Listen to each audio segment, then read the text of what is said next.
بسم اللہ الرحمن الرحیم. کریکٹ فارم آف وربس کے ایک اور ویڈیو کے ساتھ. کریکٹ فارم آف ورب جیسا کہ آپ جانتے ہیں کہ ایک 9th کلاس کا ایک لازمی سوال ہے، اور اکثر طلباء اس کو تھوڑی سی مسٹیک کر کے غلط کر دیتے ہیں. تو اس سوال کو انتہائی احتیاط سے کرنا ہے، بہت زیادہ جلد بازی کی ضرورت نہیں ہے. یہ 6 نمبر کا سوال ہوتا ہے اور بالکل ایک کوئز کی طرح کا ہوتا ہے. So let get start. اس میں چند ایک نشانیاں ہوتی ہیں. کریکٹ فارم آف وربس، اس میں جو ورب کی فارم ہے اس کو ہم نے مناسب طریقے سے یوز کرنا ہے. فرسٹ آف آل اس کو میں نے ورب کو نیلے رنگ کے ساتھ، بلو کلر کے ساتھ انڈیکیٹ کیا ہوا ہے. تو اسٹارٹ کرتے ہیں. He go to school every day. Go نیلے کلر میں، یہاں پہ گو نہیں آئے گا بلکہ اس کا تھرڈ پرسن کے ساتھ ایس یا ای ایس کا اضافہ ہوتا ہے، تو یہ گوز ہو جائے. He goes to school every day. اس کے بعد نمبر 2 ہے the baby cry for milk now.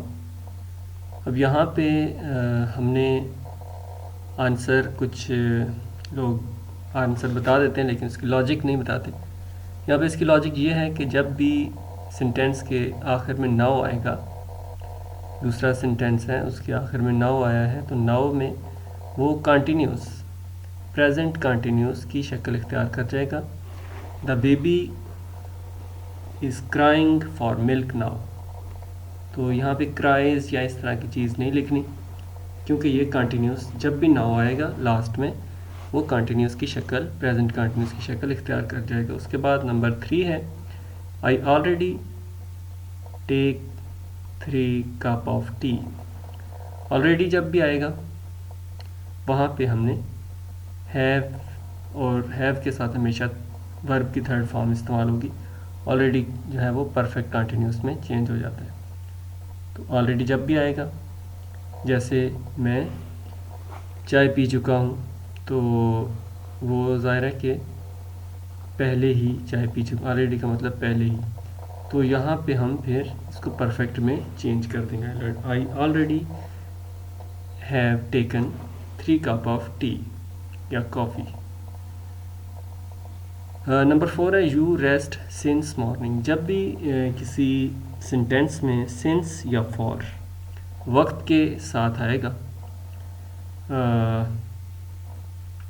Since morning یا سنس کوئی بھی ایئر آ جائے، 90 40 90 80 کوئی بھی آ جائے، تو وہ پرفیکٹ کنٹینیوس میں چینج ہو جائے گا.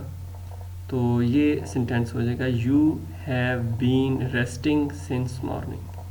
سنس اور فار میں آپ نے یہ چیز ذہن میں رکھنی ہے.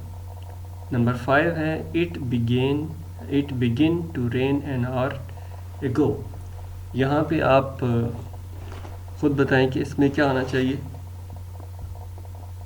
ایگو اس کے لاسٹ میں، اور ایگو کو آپ نے یاد رکھنا ہے. ایگو جب بھی آئے گا وہاں ہم نے ورب کی سیکنڈ فارم استعمال کرنی ہے. یہ ہو جائے گا it began to rain an hour ago. Ago گزرا ہوا زمانہ، ماضی، پاسٹ اس کو ظاہر کرتا ہے. اور پاسٹ میں سیکنڈ فارم، ورب کی سیکنڈ فارم بگن فرسٹ فارم ہے اور بگین سیکنڈ فارم، یہاں پہ بگین لگے گا.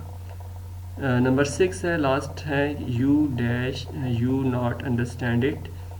تو یہاں پہ you do not understand it, یہاں پہ آپ نے اور کوئی اپنے پاس سے کسی بھی لفظ کا اضافہ نہیں کرنا. تو اگین میں سینٹینس پڑھ دیتا ہوں. He goes to school every day. Number 2 the baby is crying for milk now. I already have taken 3 cup of coffee. You have been resting since morning. It began to rain an hour ago. You do not understand it. So اس کو like کریں، subscribe کریں، اور اس کے ساتھ ساتھ 9th اور 10th کی جتنی بھی آپ کی ویڈیوز میں انشاءاللہ گرامر کے حوالے سے اور ویسے بھی انگلش کی اور بھی کوئی چیز مشکل آپ کو لگے آپ مجھے بتائیں، میں انشاءاللہ آپ کی ہیلپ ضرور کروں گا. Thanks for watching.